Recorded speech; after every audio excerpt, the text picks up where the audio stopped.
اشتباهی که همه مسلمین و خصوصاً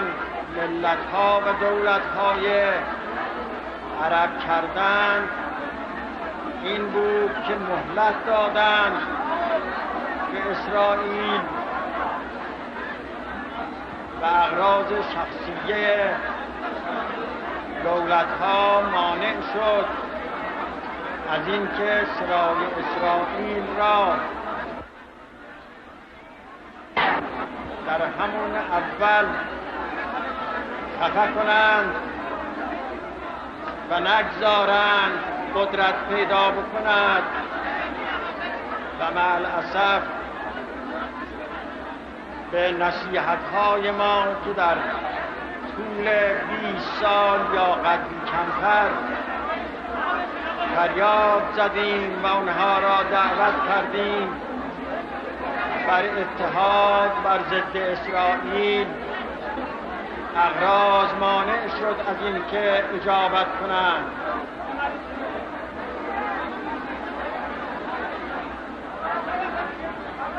مهلت دادند تا اینکه مطلب به اینجا رسید که الان دست تعدی او دراز شده است و جنوب لبنان را به آتش می‌کشد و فلسطین را می‌خواهد عقب بزند و ما گفتیم مکرر که اسرائیل این جرثومه فساد اکتفاء به قدس،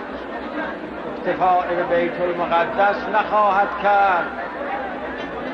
و اگر مهلت داده شود تمام دول اسلامی در معرض خطر است. اشتباه سابق باید جبران بشود.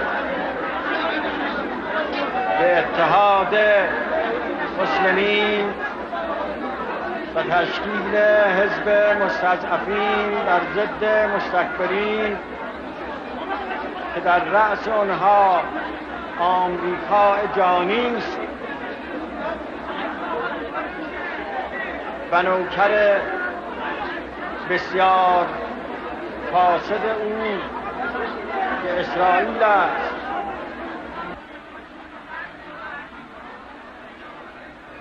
این اشتباه